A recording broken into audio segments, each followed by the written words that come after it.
The trading station Nexus 7 floated in the dark space between two star systems.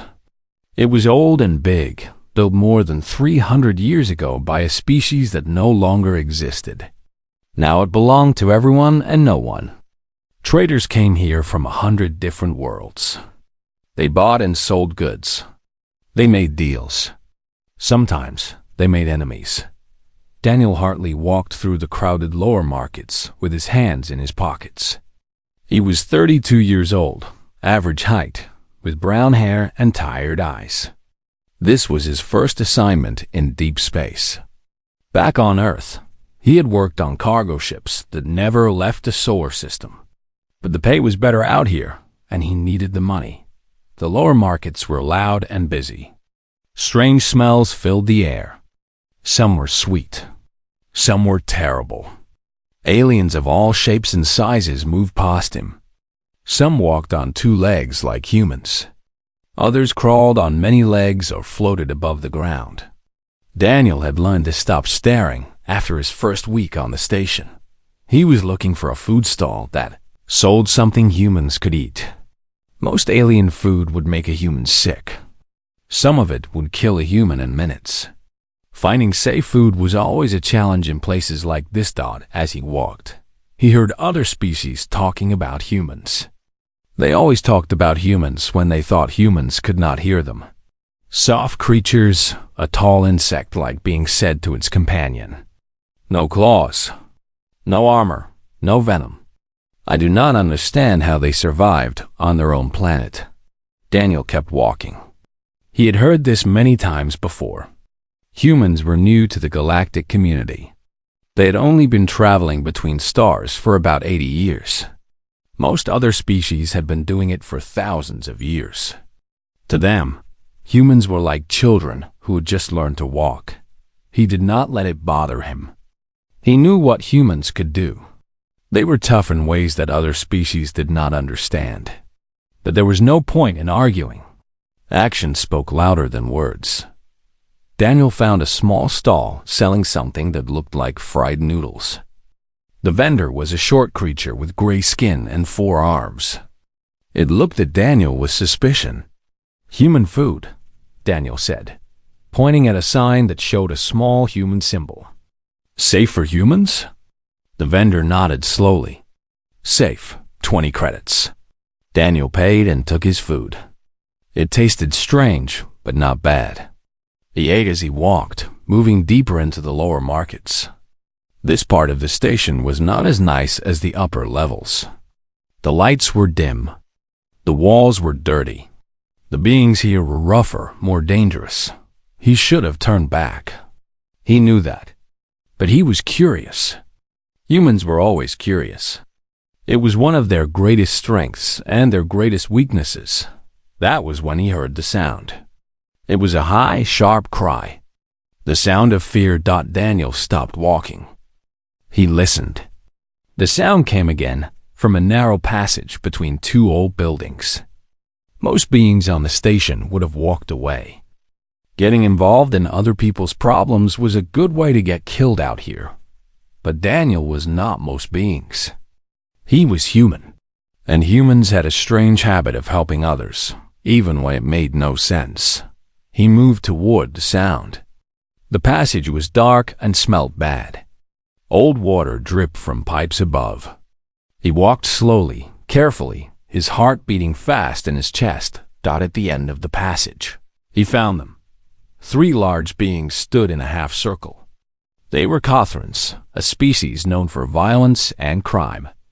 They had thick green skin, small eyes, and muscles that looked like rocks under their flesh. Each one was at least 7 feet tall. They wore black armor and carried weapons on their belts. In front of them, pressed against the wall, was a creature Daniel had never seen before. She was humanoid in shape, but her skin was covered in tiny scales that shimmered blue and silver in the dim light. Her eyes were large and golden, with vertical pupils like a snake. Her hair was black and moved slightly on its own, as if it were alive. She was beautiful in a strange and dangerous way. She was also terrified. Daniel knew immediately what she was. He had heard the stories. Everyone on the station had heard the stories. She was a Vexery. The Vexery were the most feared species in the known galaxy. Not because they were strong. Not because they had advanced weapons. They were feared because of their bite. A single bite from a Vexery could kill any living creature in seconds. Their venom was the deadliest substance known to science. No species had ever survived it. No medicine could stop it. The Vexery were required by galactic law to wear guards over their fangs in public spaces. But this female was not wearing any guards. Her fangs were visible, small and sharp and white. The Cothrans did not seem worried. They had shock sticks in their hands, long poles that could deliver enough electricity to knock out a Vexery before she could bite. "Come quietly," one of the Cothrans said. His voice was deep and rough. "You are worth more alive than dead. But we will take you either way." The Vexery female pressed harder against the wall. "Please," she said. Her voice was soft and full of fear. "I have done nothing wrong. I just want to be left alone." "You are a runaway," another Cothran said. "Your family has paid good money to get you back. Or maybe we will sell you to someone else. Someone who pays more." Daniel understood now. They were slavers. The worst kind of criminals in the galaxy. They took people and sold them like objects. He should have walked away. He was one human against 3 Cothrans. He had no weapons. He had no armor. He had nothing but his fists and his stubbornness. But he thought about the fear in her eyes. He thought about what would happen to her if he did nothing. Daniel stepped forward into the light. "Leave her alone," he said. The 3 Cothrans turned to look at him. For a moment, they just stared. Then they started to laugh. "A human," one of them said. "A soft little human wants to play hero." "Walk away, small creature," another said. "This does not concern you." Daniel did not walk away. He stood his ground. "I said leave her alone." The Vexery female looked at him with wide eyes. She did not understand why this strange creature was trying to help her. No one ever helped the Vexery. Everyone feared them too much. The largest Cothran stepped toward Daniel. He was almost twice Daniel's size. "You have made a mistake, human. A fatal mistake." Daniel took a deep breath. His hands were shaking, but he did not run. "Maybe," he said, "but I am not going to stand here and watch you take her." The Cothran smiled, showing rows of yellow teeth. "Then you will die." He raised his shock stick and swung it toward Daniel's head. Daniel moved fast. He ducked under the swing and drove his fist into the soft spot under the Cothran's arm. It was a weak point he had learned about during his training. All species had weak points. Humans had learned to find them. The Cothran grunted in pain and stumbled back. The other 2 looked surprised. They had not expected the human to fight back. They had not expected him to know how. But Daniel knew he could not win this fight. 3 against 1. They were bigger, stronger, and better armed. He was just trying to buy time. Maybe someone would come. Maybe station security would hear the noise. The second Cothran attacked. Daniel dodged the first strike, but caught the second one across his ribs. Pain exploded through his body. He fell to his knees, gasping for air. "Stupid human," the Cothran said. "You should have walked away." Daniel looked up. His vision was blurry. His ribs felt broken, but he forced himself to stand. He put his fists up again. "I am not done yet," he said. The Cothrans laughed again. But there was less humor in it now. This human was annoying them. He was wasting their time. The third Cothran moved toward the Vexery female. "Enough games. Grab her and let us go." The female screamed. She tried to run, but there was nowhere to go. The Cothran reached for her with his massive hands. Daniel threw himself at the Cothran. He hit him from the side, knocking him off balance. They both fell to the ground. Daniel punched and kicked, fighting with everything he had, but he was too weak. The Cothran threw him off easily. Daniel hit the wall hard and slid to the ground. He could not get up this time. His body would not obey him. The Cothran stood over him. "Now you die, human." He raised his shock stick.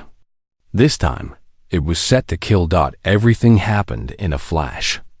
The Vexery female screamed again. She moved without thinking, acting on pure instinct. She threw herself at the Cothran, trying to stop him from killing the strange human who had tried to save her. But the Cothran was faster. He knocked her aside with one arm. She fell toward Daniel, her mouth open, her fangs extended. She bit down on his forearm. Time seemed to stop. Everyone froze. The Cothrans stepped back, their eyes wide. They knew what had just happened. They knew what was about to happen. The Vexery female pulled back in horror. She looked at Daniel's arm. 2 small puncture marks were visible in his skin.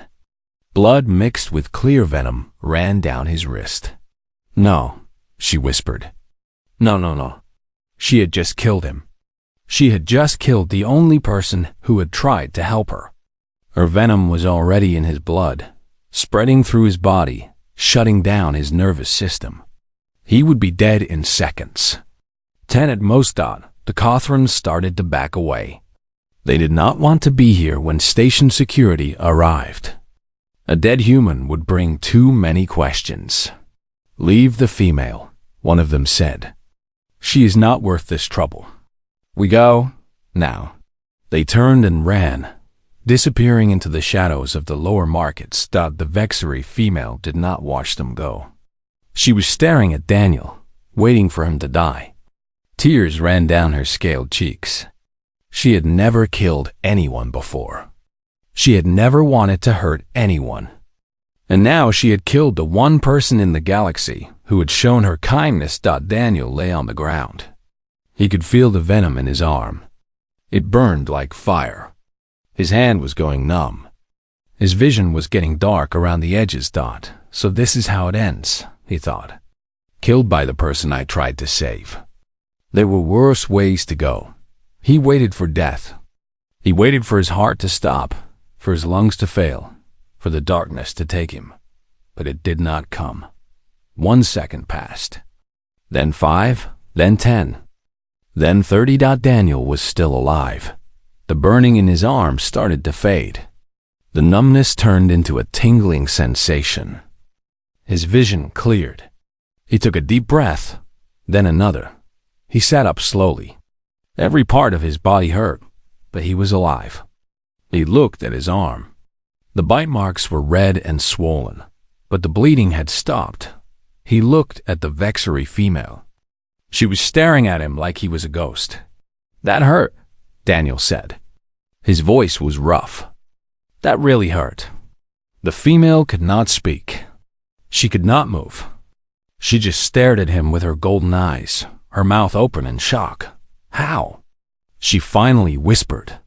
"How are you alive?" Daniel looked at his arm again. He did not understand it either. He had heard the stories about Vexery venom. Everyone had. It killed everything. Every species. Every time. "I do not know," he said honestly. "But I am alive. And we need to get out of here before those Cothrans come back." He tried to stand, but his legs were weak. The female hesitated for a moment, then moved to help him. She put his arm around her shoulders and lifted him up. She was stronger than she looked. "I am sorry," she said. Her voice was shaking. "I did not mean to bite you. I was trying to help you. I did not want you to die." "I know," Daniel said. "It is okay. I am fine. You are not fine. No one survives my venom. No one. This is impossible." Daniel managed a small smile. Humans do a lot of impossible things. It is kind of our specialty. They moved through the dark passages together, away from the place where the Cothrans had found them. The female knew the lower markets better than Daniel did. She led him through hidden paths and forgotten corridors. Her name was Sira. She told him this as they walked. She was young for a Vexary, only 23 years old in human terms. She had fled her homeworld 3 months ago to escape an arranged bonding. Her family was powerful, and they wanted her to bond with a male from another powerful family. She had refused thought in Vexary society. Refusing a bonding was a great shame.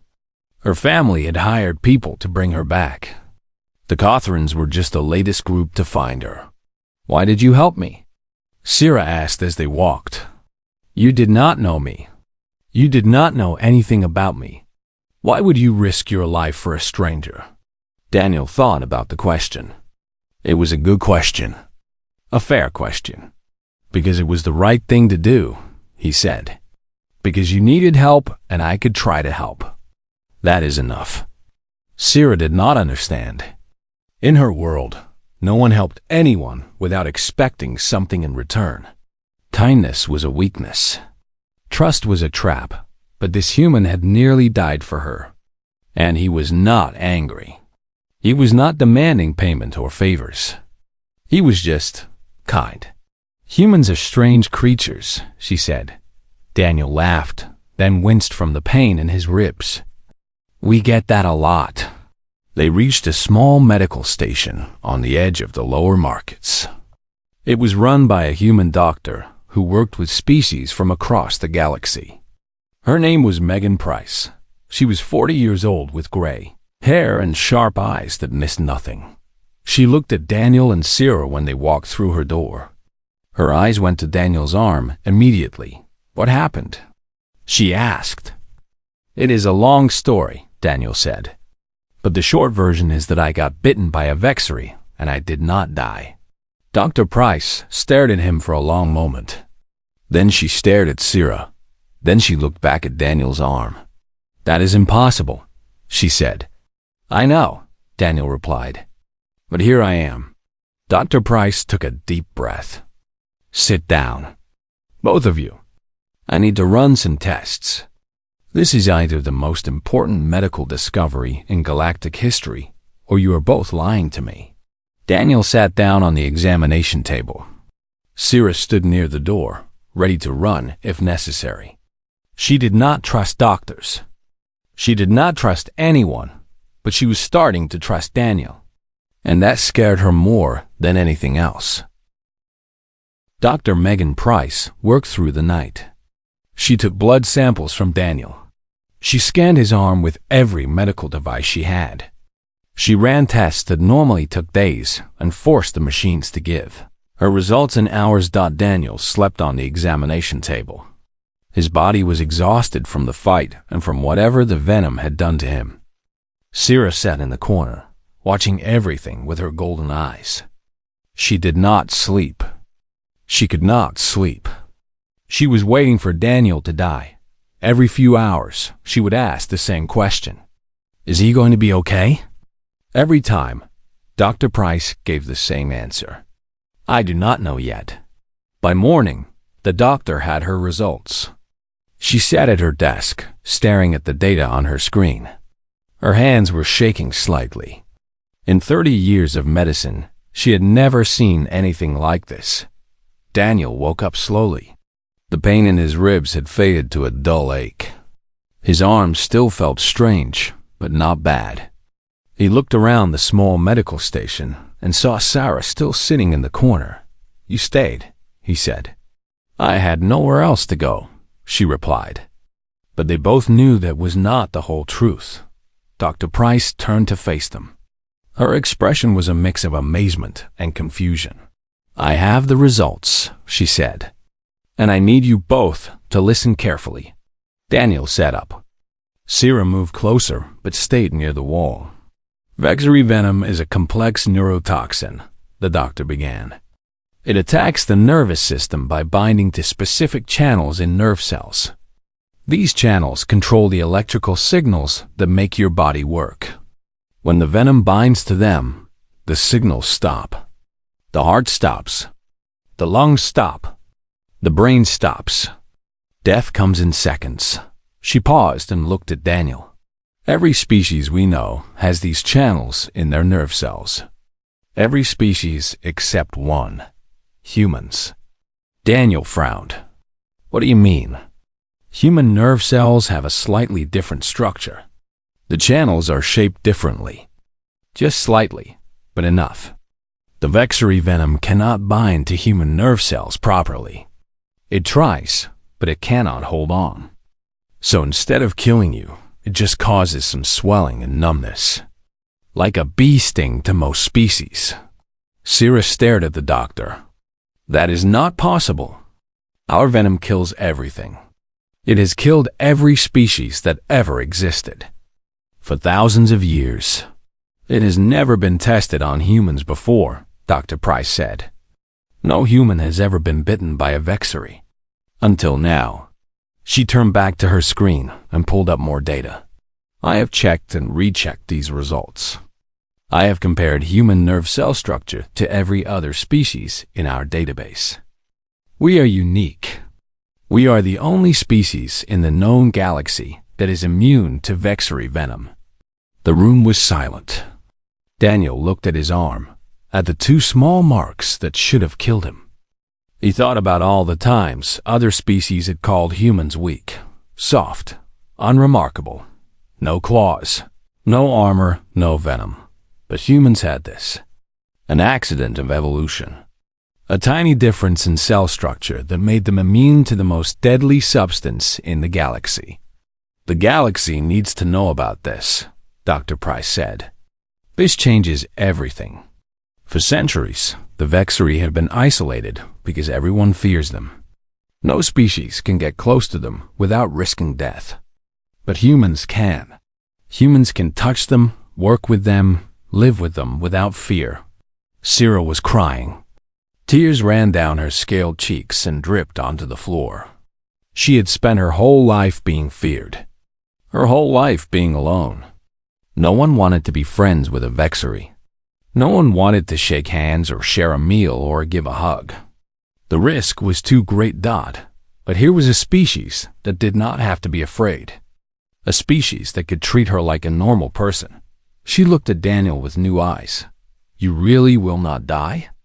She asked. Daniel smiled. No, I really will not die. I can touch you? Without hurting you? Yes. Sira moved slowly across the room. She reached out with her hand, her fingers trembling. She touched Daniel's face, gently, carefully. Her scales were smooth and cool against his skin. Nothing happened. He did not fall. He did not scream. He just looked at her with kind eyes. This is real, Sira whispered. This is really real. News of Daniel's survival spread fast. By the end of the day, everyone on Nexus 7 knew the story. A human had survived a Vexary bite. The impossible had happened. Some species did not believe it. They thought it was a trick or a lie. But Dr. Price released her medical data for anyone to see. The science was clear. Humans were immune. Messages came from across the galaxy. Scientists wanted to study Daniel. Reporters wanted to interview him. The Vexary government wanted to speak with him, but other messages came too. Darker messages. The Cothran Syndicate had heard the news. They saw an opportunity. A human who could handle Vexary without fear was valuable. Very valuable. They could use someone like that to capture and control the most dangerous beings in the galaxy. They sent a message to Daniel. Join us, it said. Work for us. Help us capture Vexary for the slave markets. You will be rich beyond your dreams. Daniel deleted the message, without replying. But the Cothrans were not used to being ignored. And they did not give up easily. Sira stayed with Daniel in the days that followed. She had no money and no place to go. Daniel shared his small quarters with her. It was cramped and simple, but she did not mind. For the first time in months, she felt safe. They talked for hours. Sira told Daniel about her homeworld, about the beautiful forests and the silver lakes. She told him about her family, about the traditions she had been raised to follow. She told him about the day she decided to run away. I did not want the life they chose for me, she said. I wanted to choose my own path.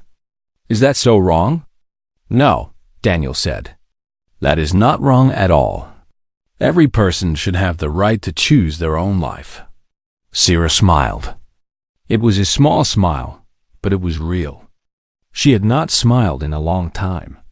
Daniel told her about Earth, about the blue oceans and the green forests, about cities full of millions of people living side by side, about the long road humans had traveled to reach the stars.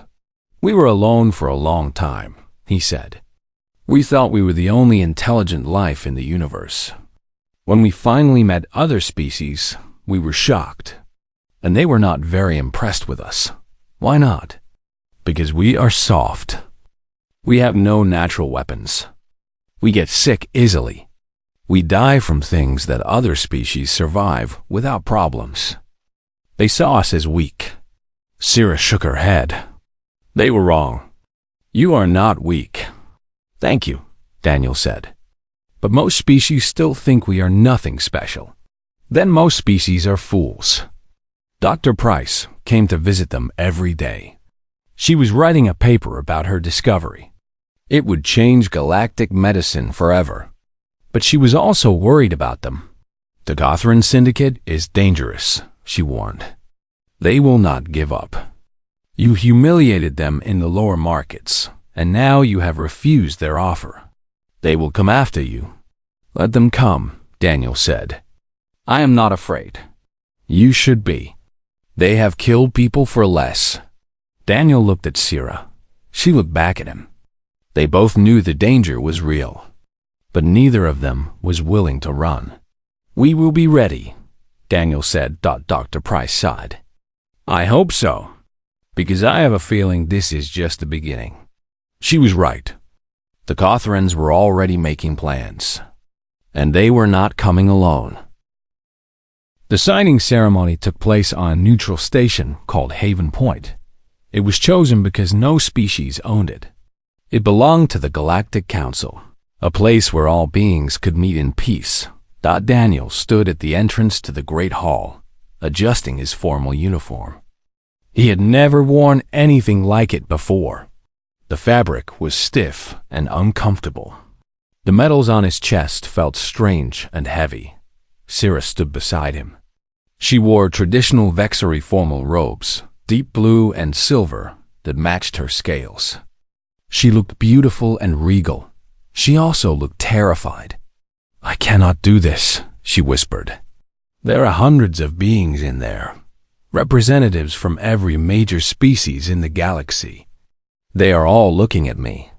They are looking at us, Daniel said. And we can do this. Together.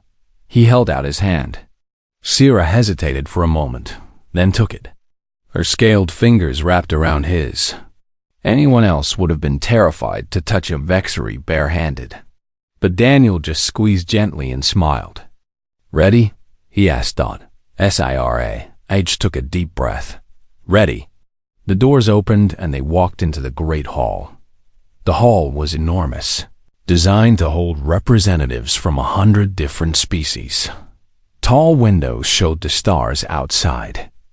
Banners from every member world hung from the ceiling. In the center of the room stood a raised platform where the ceremony would take place. As Daniel and Sira walked down the main aisle, beings on both sides watched them with a mix of curiosity and fear. Many had never seen a human before. Many more had never seen a Vexery outside of news reports about deaths and accidents. But Daniel walked with confidence. Sira held her head high. They did not look away from the stairs. They did not apologize for who they were. When they reached the platform, they were met by the senior council members. There was a Gothran elder named Vorks, representing the reformed faction of his species that opposed the criminal syndicates. There was a Felian diplomat named Siren, whose translucent body shimmered with colors as she spoke. And there was a Vexery elder named Thason, the first high-ranking Vexery to leave his homeworld in over a century. Thason looked at Sira with old, wise eyes. You have come a long way, young one. From runaway to ambassador, Your parents would be proud. I do not care what my parents think, Sira said quietly. I am here because I believe in a better future. Thiessen smiled slightly. Good. That is exactly the right answer. The ceremony began with speeches. One representative after another spoke about the importance of this moment, about how fear had kept species apart for too long, about how one act of kindness had opened doors that had been closed for centuries. Then it was Daniel's turn to speak. He walked to the center of the platform. His hands were shaking slightly, but his voice was steady. I am not a diplomat, he began. I am not a soldier or a scientist or a politician. I am just a cargo worker from Earth. 6 months ago, I did not know anything about the Vexery. I had only heard the stories, the same stories everyone hears. That they are dangerous, that they are deadly, that their touch means death. He paused and looked at Sira. Then I met Sira. She was scared and alone and being hunted by criminals. I tried to help her, and yes, she bit me. She put her venom in my blood, but I did not die. The hall was silent. Everyone was listening. Humans are immune to Vexery venom. That is a fact. But that is not why I am here today. I am here because of what happened after the bite. Sira could have run away. She could have left me and saved herself, but she stayed. She helped me. She became my friend. His voice grew stronger. The Vexery are not monsters. They are people. They laugh and cry and dream just like everyone else. For too long, the galaxy has pushed them away because of fear. But fear is a choice. We can choose to be afraid, or we can choose to be brave. We can choose to see each other as threats, or we can choose to see each other as neighbors. He looked out at the gathered representatives. Humans have made many mistakes in our history. We have fought wars. We have hurt each other. But we have also learned that the best way to build a future is to reach out our hands in friendship. That is what we are doing today. That is what this agreement represents. Daniel stepped back. The hall erupted in applause. Even the species who had doubted humans were impressed. This simple cargo worker had spoken with more heart than most politicians could manage in a lifetime. Sira spoke next. Her voice was softer than Daniel's, but just as powerful. My people have been alone for a very long time, she said. We have lived in fear of ourselves. Every time we touched someone, we risked killing them. Every friendship was dangerous. Every hug was impossible. We learned to stay away from others because we did not want to hurt them. Tears formed in her golden eyes. But then I met Daniel. And for the first time, I could touch someone without fear. I could hold his hand. I could stand beside him in a fight. I could be close to another person without worrying that I would kill them. She looked at Daniel with a smile. You can't understand what that means unless you have lived without it. To finally be free of that fear. It is like being reborn. She turned back to the crowd. This agreement is not just about politics or trade or military alliances. It is about connection. It is about two species who can finally be friends without fear. It is about my people finally having a chance to be part of something bigger than ourselves. She bowed her head. Thank you. Thank you for giving us this chance. The applause was even louder this time. Sira stepped back to stand beside Daniel. He took her hand again. The formal agreement was signed by representatives from both species. It established diplomatic relations, trade agreements, and cultural exchange programs. Vexery would be welcome on human worlds. Humans would be welcome on Vexery worlds. For the first time in history, the two species would work together as partners. After the ceremony, there was a reception. Beings from across the galaxy came to congratulate Daniel and Sira. They asked questions, took pictures, and shared stories. One young Vexery male approached Sira. He was nervous and kept his distance. Is it true? He asked. Can humans really survive our bite? Yes, Sira said. It is true. Then, maybe I can have friends too? Sarah smiled at him. Yes, you can. We all can now. Later that night, Daniel and Sarah stood alone on an observation deck. The stars stretched out before them, endless and beautiful. We did it, Sarah said quietly. We actually did it. We did, Daniel agreed. But this is just the beginning. There is still a lot of work to do. I know. But for the first time, I believe we can do it. She leaned against him, her head resting on his shoulder. A year ago, such a gesture would have been impossible. A death sentence. Now it was just two friends sharing a quiet moment. Daniel, she said, why did you help me that day in the market? You did not know you were immune. You thought you were risking your life. Daniel thought about the question. He had been asked it many times over the past months. But with Sarah, he wanted to give the real answer. Because you needed help, he said simply, and I could try to help. That has always been enough for me. Sarah was quiet for a long moment. Then she spoke. Humans are strange creatures. Daniel laughed. Yeah, we get that a lot. They stood together in silence, watching the stars. Two people from different worlds, brought together by accident and bound together by choice. They had changed the galaxy with one act of kindness, and they were just getting started far away on the Vexery homeworld. Young Vexery watched the ceremony recordings with wonder in their eyes. For the first time in their lives, they dreamed of a future where they would not be alone, where they could have friends, partners, and allies, where they could be part of the galactic family. And on Earth, humans looked up at the stars and wondered what other impossible things they might accomplish. They had always been called soft and weak and unremarkable. But they were also kind and curious and brave. And sometimes, those were the most powerful weapons of all. The galaxy was changing. And it had all started with one man who saw someone in trouble and decided to help. That was the human way. And it was just the beginning. The attack came at night. 3 weeks after Daniel survived the bite dot, he was sleeping when the door to his quarters exploded inward. The blast threw him out of bed and onto the floor. His ears were ringing. Smoke filled the small room. 6 Cothrans rushed through the broken doorway. They wore full combat armor and carried weapons designed for close combat. Shock sticks, restraint cables, and chemical sprays that could knock out any species in seconds. Daniel scrambled to his feet. He had been preparing for this moment. Under his bed, he had hidden a metal pipe he had found in the lower markets. It was not much, but it was something. He grabbed the pipe and faced the intruders. Where is the Vexery female? The lead Cothran demanded.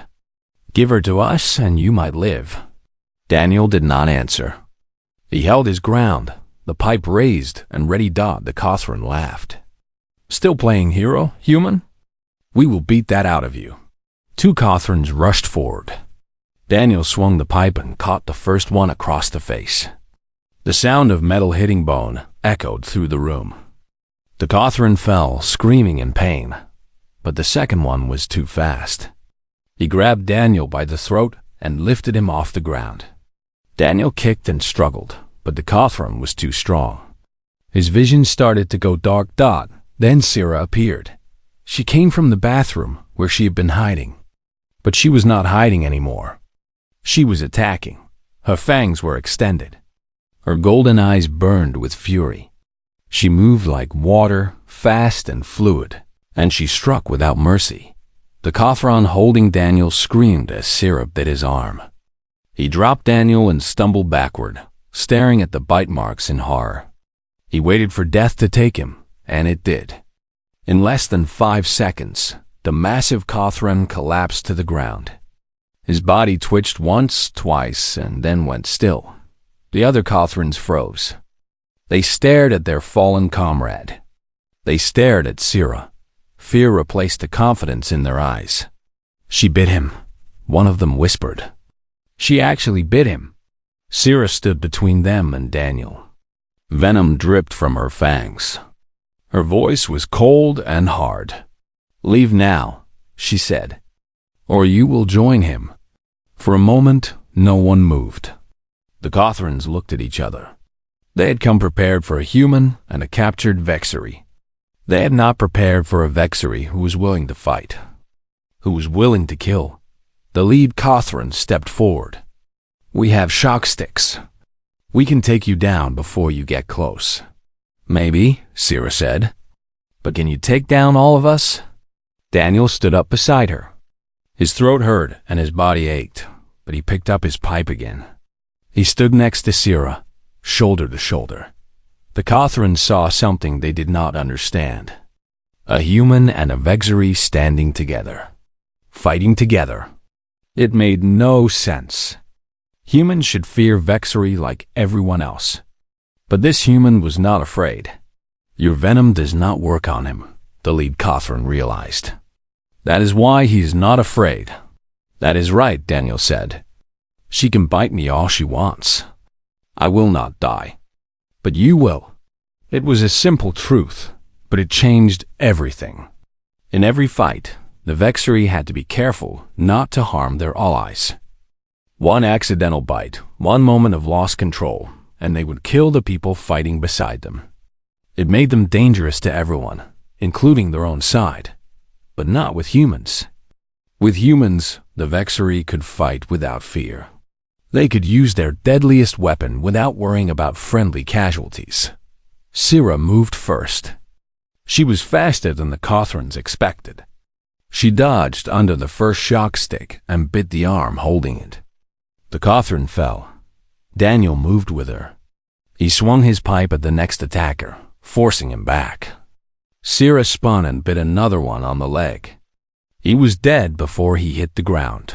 The remaining Cothrans tried to run, but the quarters were small and the doorway was blocked by bodies. Sira caught one from behind. Daniel hit another one across the back of the head dot in less than 2 minutes. The fight was over. 6 Cothrans lay on the floor. 4 were dead from Sira's venom. 2 were unconscious from Daniel's pipe. The room was destroyed. Furniture was broken. Walls were dented. Blood was everywhere. Daniel and Sira stood in the middle of the chaos, breathing hard. "Are you hurt?" Daniel asked. Sira shook her head. "No. Are you?" "Nothing serious." They looked at each other. Then, despite everything, they started to laugh. It was the laugh of people who had just survived the impossible. The laugh of people who had found something they never expected. Station security arrived 20 minutes later. They found the bodies and the destruction. They took statements from Daniel and Sira. They examined the evidence. The lead security officer was a tall alien with blue skin and 6 eyes. His name was something Daniel could not pronounce, so everyone called him Chief. "The Cothran Syndicate?" Chief said, looking at the dead bodies. "They have been a problem for years. But this might finally give us enough evidence to shut them down." "They will not stop," Daniel said. "They will send more. Maybe. But after tonight they will think twice. Word will spread. The human and the Vexery who killed 6 of their best fighters in 2 minutes. That kind of story travels fast." Chief looked at Daniel with new respect. "You should not be alive, human. Most species would have died fighting even one Cothran."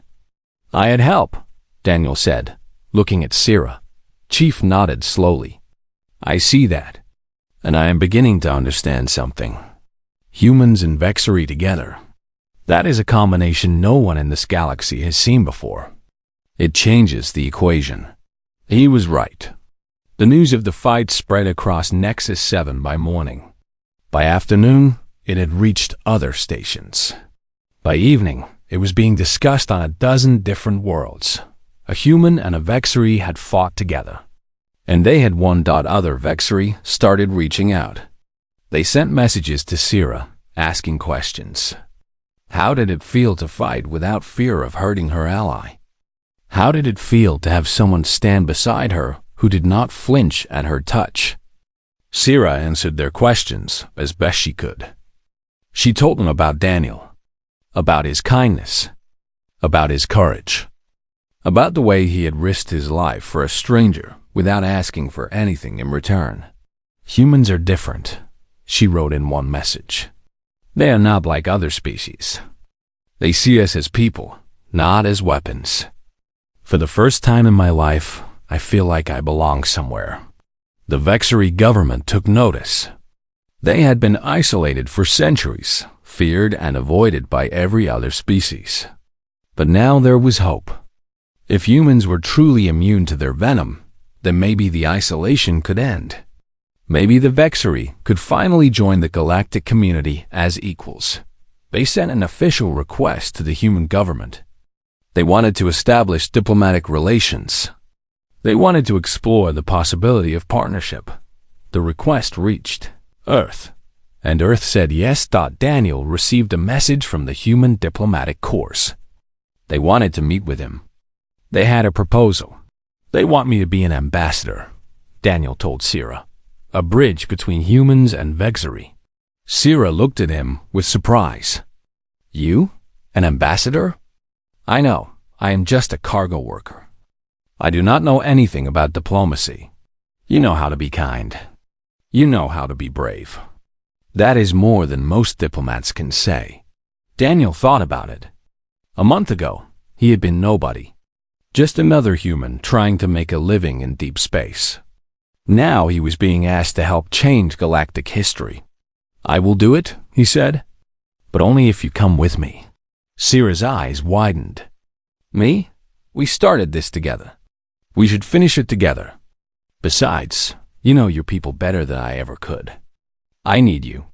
Sira was quiet for a long moment. Then she smiled. Okay, she said. Let us change the galaxy together.